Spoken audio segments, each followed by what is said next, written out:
Kung ang paligid ay umaaling-asaw sa bahong pilit na ikinukubli ng mga namumuno ng bayan.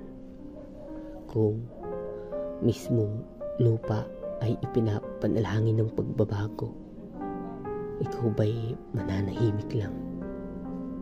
Kung ang pananahimik ay walang pinagkaiba sa pagkatalo, hindi ka ba lalaban? Magbubulag-bulagan ka na lang ba hanggang kamatayan? Ika-11 ng Hunyo, taong 1861, isinilang ang isang sanggol na lalaki sa bayan ng Calamba sa lalawigan ng Laguna. Siya ang ika-7 sa 11 anak ni na Doña Teodora at Don Francisco Rizal. 3 gulang si Pepe nang siya ay matutong magbasa at sumulat sa Tagalog, Ingles at Espanyol. Si Teodora na kanyang ina ang nagsilbing unang guro ni Pepe. Magaling anak! Walang dudang sadyang napakatalino mo talaga. Anak, hindi ko mawari kung bakit giliw na giliw ka sa liwanag ng lampara. Para kang isang gamo-gamo na nahuhumaling sa sinag nito. Gamo-gamo? Bakit gamo-gamo, nanang? Liwanag ang nagsisilbing gabay ng mga gamo-gamo bilang panglaw kung saan sila patungo para sa kanila. Kung saan may liwanag, ito ang tamang landas na kanilang tatahakin. Kagaya ng gamo-gamo, lingid sa kanilang kaalaman, ito rin ang maghahatid sa kanila sa kapahamakan. Dahil sa labis na pagkahumaling, kaya pakakatandaan mo, Pepe, hindi lahat ng liwanag ay tamang landas na magbibigay sa iyo ng kaligtasan dahil maaari ang liwanag na iyon ay simbolo rin ng pagkabigo. Ngunit nanang, ako isang bata at matapang. Bakit ko pipigilan ang aking sarili sa pag-abot ng aking mga ninanais? Kung gusto ko po bang magkaroon ng kasagutan ng aking mga katanungan, kinakailangan ko rin po bang mamatay na kagaya ng isang gamo-gamo? Makalipas ang ilang buwan ng taong ding iyon, nang simulan siyang turuan ng ilang pribadong tagapagturo, gaya lamang ni na Maestro Celestin at Maestro Lucas Padua. Tinuruan siya ng pagbasa, pagsulat, araling panrelihiyon at matematika. Sumunod si Maestro Lucas Padua na nagturo naman kay Pepe ng lingwaheng Latin at Espanyol. Ngunit ako po ay nababahala sa aking kaalaman patungkol sa lingwaheng Latin at Espanyol. Hindi ko po sila gaano kabisadong maestro. Ang pag-aaral na ay hindi mo dapat masyadong iniisip. Batang ka pa at sa gulang mo yan, marami ka pa matutunan. Maraming salamat po muli, maestro. Tampang huli ay si Maestro Leon Monoroy. Siya ang nagturo na pahalagahan ni Pepe ang Magaling ka, Pepe.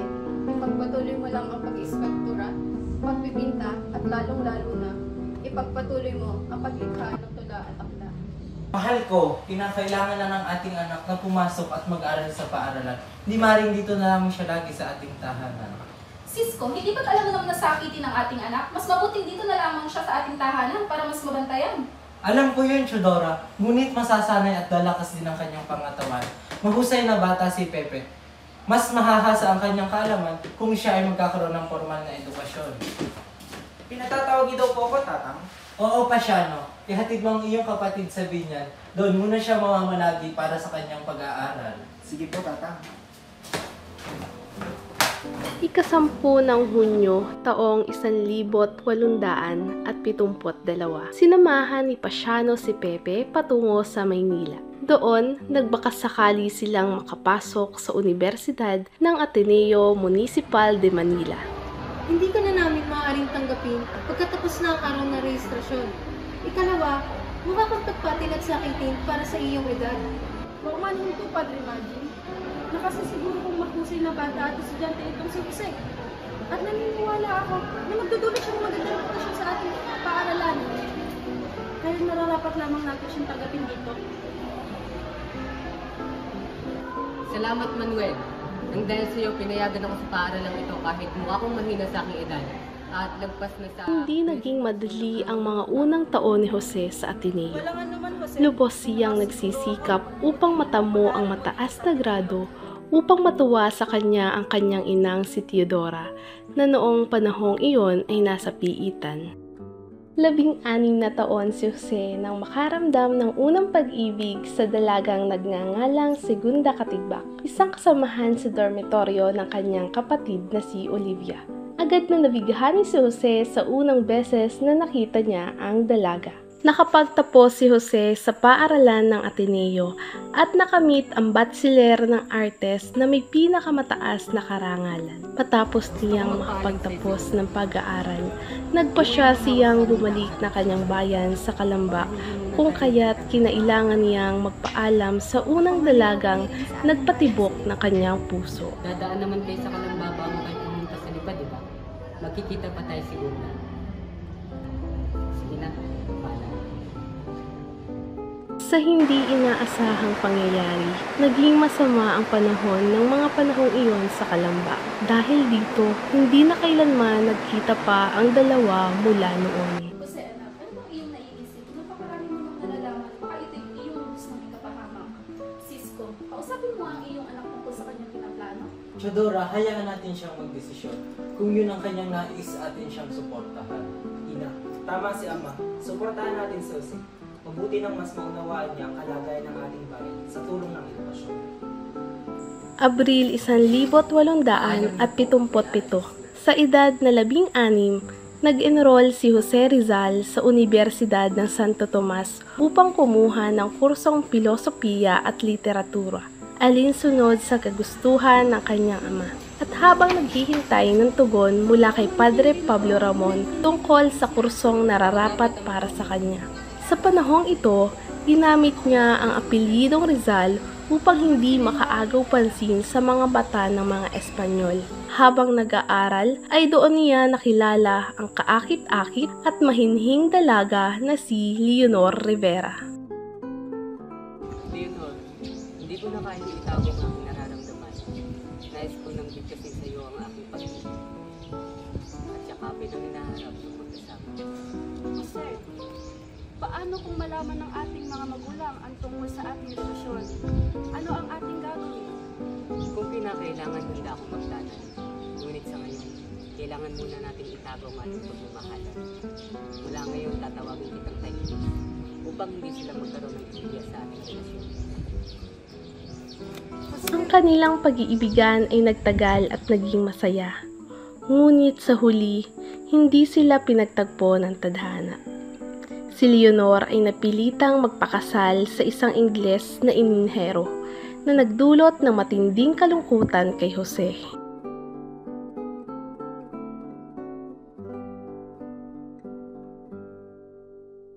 Batid ang aking pasasalamat sa iyong pagsuporta sa aking planong pag-alis. Iilan lamang kayong nakakaalam ng aking ninanais tulad ni na Ate Saturnina, Lucia, Tio Antonio, ang mga Valenzuela at ang aking mga matatalik na kaibigan. Kung maaari, ipabatid mo sa aking mga magulang at sa aking minamahal na Leonor, patawarin nila ako sa aking biglaang pagdisan. Hindi ko kailanman kalilimutan ang aking misyon at ito, ang pag-obserba sa pamumuhay at kultura, lengguwahe at adhawa, industriya at komerso, ang mga gobyerno at batas dito sa Europa. Ito ay magsisilbing aking paghahanda upang makatulong sa pagpapalaya sa ating bansang inaapi at tinatapak-tapakan. Lubos na nagmamahal, Pepe. Sa wakas, nakarating din ako sa Espanya. Ibang-iba ito sa aking bayan Sinilangan. Noong una, hindi ko nagustuhan ng Barcelona. Ngunit, habang tumatagal ay nagustuhan ko din at nararamdaman ko ang kalayaan. Naging magaan ang mga sumunod na araw ni Rizal sa Barcelona. Muling nakasama ni Rizal ang ilang dating kamag-aral mula sa Ateneo. Bilang pagbati sa kanyang pagdating, naghanda sila ng isang munting salo-salo sa Plaza de Catalunya. Jose! Balik ka rin pagdating sa Barcelona. Kumusta naman ang iyong paglalakad? Salamat. Mahaba't nakakapagod ngunit. Masaya akong makita kayo.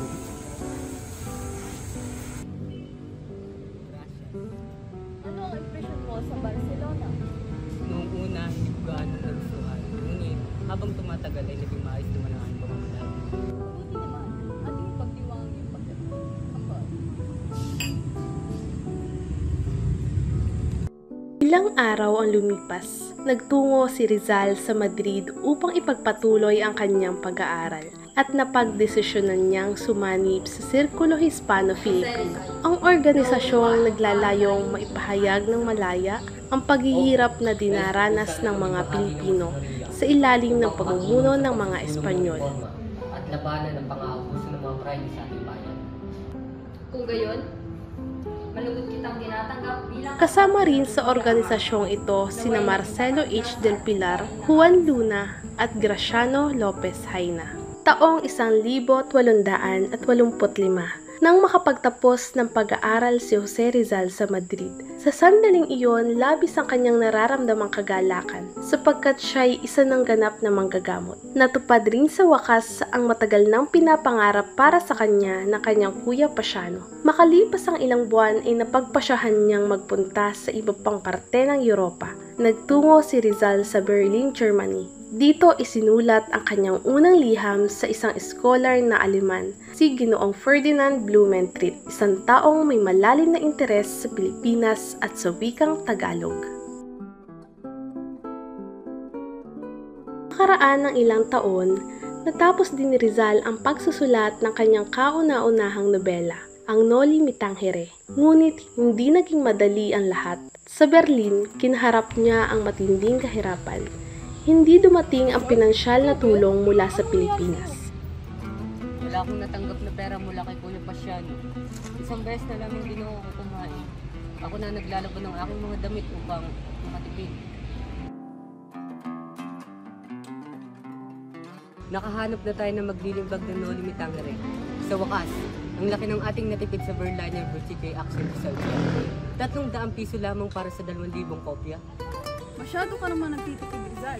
Kaya ko namang sagutin ang gastusin, kahit pupunta pa tayo sa ibang lugar upang magpalimbag. Sa kabila ng kakulangan sa pera at pagod, patuloy na isinulong ni Rizal ang layunin niyang mailimbag ang nobelang magbubunyag ng katotohanan. Yola, binibigay mo ang manuskriptong ito. Noong ika-21 ng Marso, taong 1887, tuluyan nang lumabas mula sa palimbagan ang akdang Noli Me Tangere.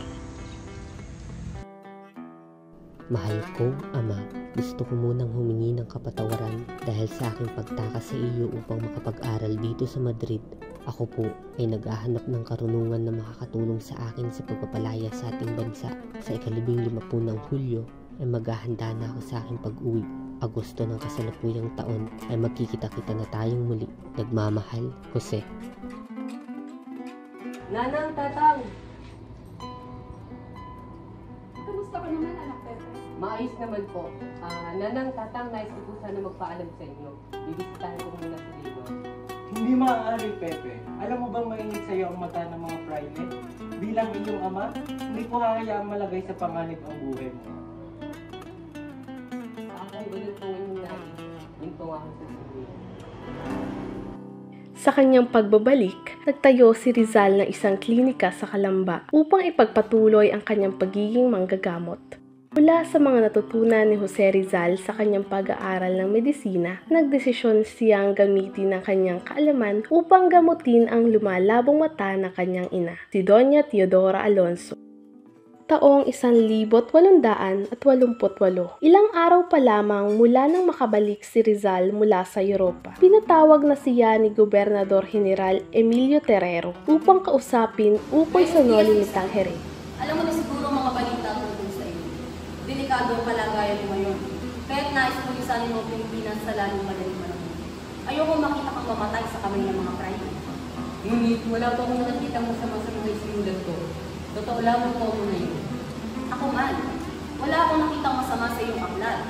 Ngunit mainit ang mata nila sa iyong Rizal. Sa gabing iyon, napagdesisyonan ni Rizal na muling lumisan, hindi bilang pagtalikod, kundi bilang paghahanda sa mas malawak na laban para sa kalayaan ng Pilipinas. Sa pangalawang pagkakataon, ako'y muling aalis ng bansa. Hindi ko maaatong na masaktan ang aking pamilya at mga mahal sa buhay dahil sa aking pagsusulat. Ngunit higit sa lahat, naniniwala akong mas makakatulong ako sa paggising ng diwang makabayan ng mga Pilipino kung ipagpapatuloy ko ito sa ibang bansa, malayo sa banta ng mga kaaway. Habang papalabas ng legasyon, napatigil si Rizal sa paglalakad. Sa unang pagkakataon, nasilayan niya ang isang binibining hindi niya maalis sa kanyang paningin. Tila huminto ang mundo niya nang masilayan ang dalaga. This is Dr. Rizal from Manila. He's a physician and staying at the legation as a guest. It is. Nice to meet you. I speak English and French. I see. I had thought I need to study more about Japan. I'm so lucky that you speak the languages I know. Let's be friends. And please, take care of me while I'm here. As you wish. Mayo 25, taong 1888 nang magtungo si Rizal sa London. Sa dahilang gusto pa nitong mapalawak ang kanyang kaalaman sa wikang Ingles. Dito ay pansamantalang nanirahan si Rizal sa bahay ni Antonio Maria Regidor. Ikaw na ba yan, Rizal? Ako nga, Antonio. Maligayang pagdating, Rizal. Kamusta yung naging tiyak? Halika, pasok ako. Hindi nagtagal, nakahanap din si Rizal ng isang bahay na kanyang matitirhan malapit sa Museo ng Britanya. At ito ay ang bahay ng pamilyang Beckett. And I'm also delighted to live here with your family, Mr. Beckett. I would like you to meet my daughters, Gertrude Rizal. Rizal Gertrude. Good morning, Mr. Rizal. Welcome to our home. Good morning, Miss Gertrude. It is my pleasure to meet such a beautiful lady and lovely lady like you. Sa pagtira ni Rizal sa bahay ng pamilyang Beckett, hindi na iwasan ni Rizal at Gertrude na mahulog ang damdamin sa isa't isa. Si Gertrude ay ang panganay na anak ni Mr. Beckett, na kung tawagin ni Rizal ay Getty. Hindi naglaon. Napagtanto ko na hindi kami maaring magkatuluyan at ikasal ni Gertrude dahil sa aking mga misyon na kinakailangan ko pang gawin. Marso 11, 1889. Masakit man, napagpasyahan ko na tuluyan na magpaalam sa pamilyang Beckett, lalo na sa aking minamahal na si Gertrude. Marso taong 1889 nang makarating si Rizal sa Paris. Dito ay nahirapan si Rizal maghanap ng kanyang matitirhan sa kadahilanang sa darating na Mayo ay sa Paris gaganapin ang Eksposisyong Universal. Magkano po ang renta? 3,500. Napakamahal naman po. Hindi na po pwede babahan. Naku, hindi na maaari. Ito na talaga ang presyo ng mga renta dito sa Paris. Ganun po ba? Sige po, maraming salamat.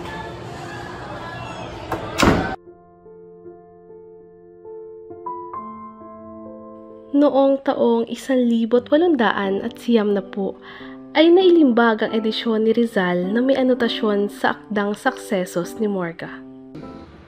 Una sa lahat, nais ko magpasalamat sa inyo lahat sa pagdalo sa pulong. Ngunit Rizal, ano nga bang iyong nais at ikinagpatawag ng pagpupulong? Nais ko magtatag ng samahan upang pigilan ang pamahalaan ng mga estudyante. Ngunit, gaano ka nakatitiyak, Rizal, na tayo ang magtatagumpay? Marahil, alam naman nating lahat na sila ay labis na makapangyarihan. Kaya nga tayo narito upang pagplanuhan ang mga sasaluhan ko. Sangayon ako sa iyong mga plano kasi. Kaya di magpatuloy mo lamang ang iyong inihahayag. Kung gayon, tayo na't magalan ng mumuni sa ating samahan. Ang Hulyo 7 taong 1892, 3 araw pagkatapos ng pagtatag sa La Liga Filipina. Nakatanggap si Rizal ng sulat mula kay Gobernador General Despujol. Jose Fortasio Rizal Mercado P. Alonso Regalota. El Auxiliado. Sen, perfect. Gracias, senyor. Bakit ka nakalito? Nais ko sanang kamustahin ang kaso ng aking pamilya, ng aking ama at ng aking mga kapatid. Parang mas magandang pag-usapan natin ang kinalaman ng kayo pa. Wala akong alam sa sinasabi mo, General. Well, napatawad ng iyong ama. At malaki rin ang posibilidad na mapatawad ang iyong kapatid. Pero ikaw, Jose, ang kaso mo malaki. Malaki ang kaso ko, pero... Pendiente, donde están las pruebas y los papeles.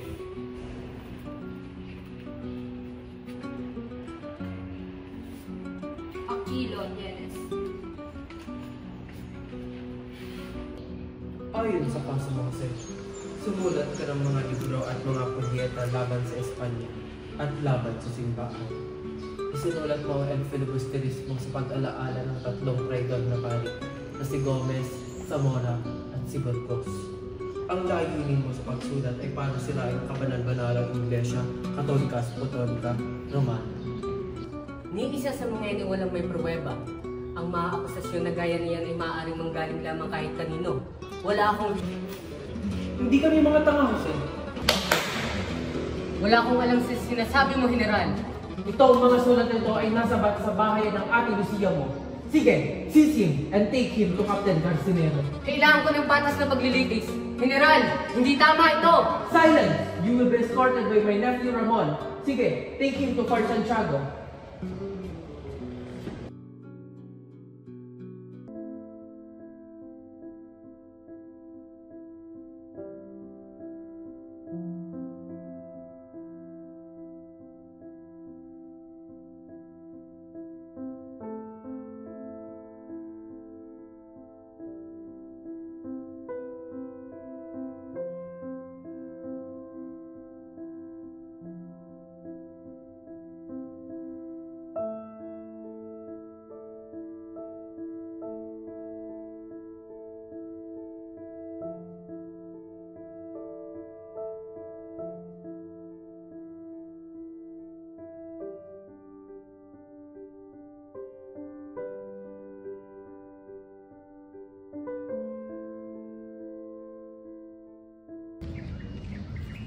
Careful, Dad.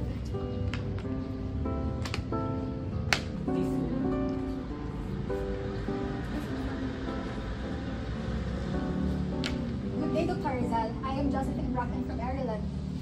Ireland? They say women from Ireland are beautiful. I see, they are not mistaken. Thank you so much, Dr. Rizal. We've heard your expertise as an eye physician in our hometown. I need your help. Why, Josephine? Is there any problem with those big, beautiful blue eyes of yours? Not me, my father. Oh, sorry. Would you mind bringing him in? Sure.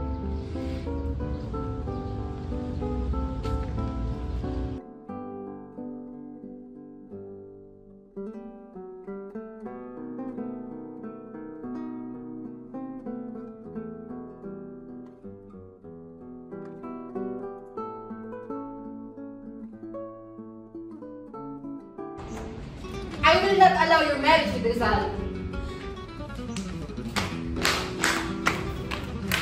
But Father, I love Rizal!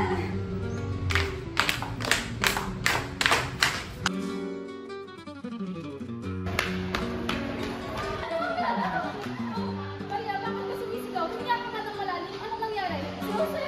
Anong nangyari kay Jose? Sabihin mo! Bali-balita na din ako siya sa kanya sinasakyang barko. Ang barko ay ang isla de Panay. Ang anak ko! Kailangan natin tulungan si Rizal sa kanya pinaroroon. Kaya kailangan natin gumawa ng paraan.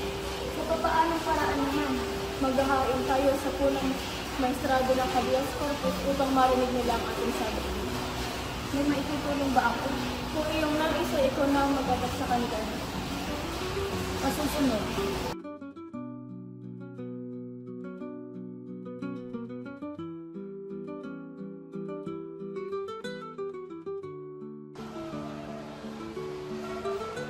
Ginoo, mukhang hindi talaga tayo pinakikinggan ng mga Kastila sa ating mga isinusangguni. Di ba bang maaasahan natin sa mga Kastila na iyon? Ang halagaan na tulungan natin. Gobernador General, ang ilang parte ng ating lupain ay hindi nang nalulupig ng mga Indio. At sino-sino sa mga hangal nito ang namumuno ng Kristong ito? Ayon sa liham na aking natanggap, sina Mariano Llanera ay nagtagumpay sa paglusob sa gitnang lungsod, habang si Emilio Aguinaldo naman ay nalupig na ang Cavite.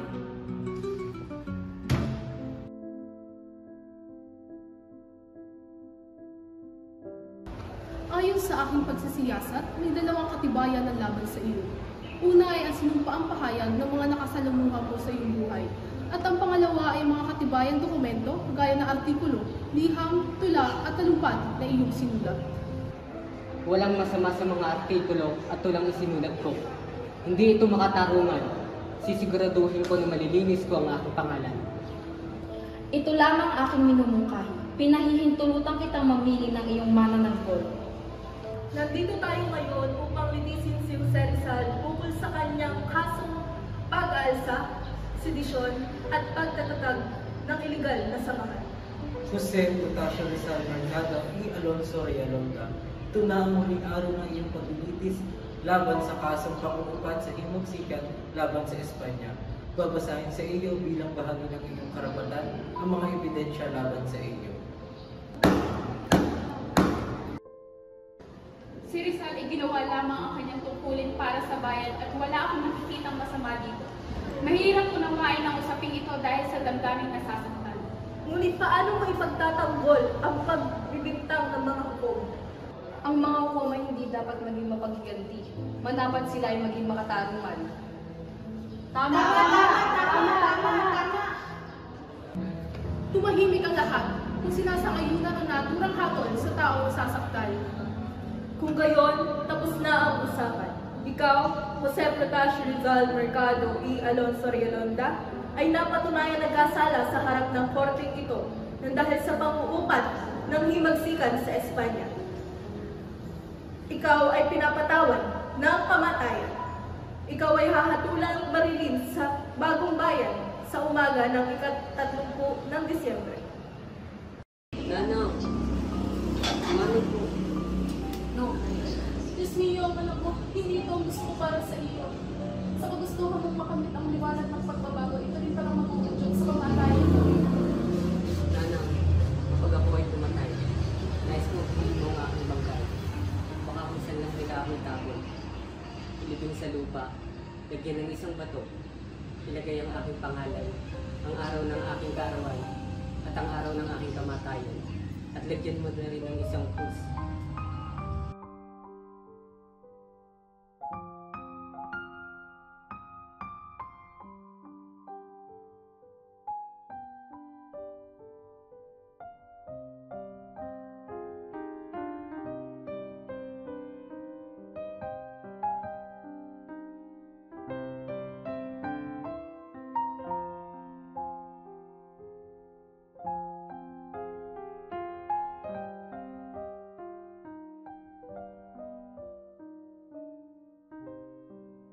In the name of the King of Spain, anyone who raises his voice in favor of the criminal will also be executed.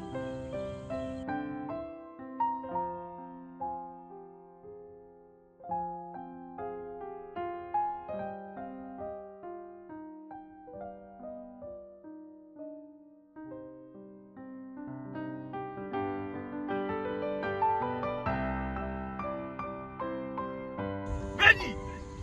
Load! Aim! Consumatum est. Fuego!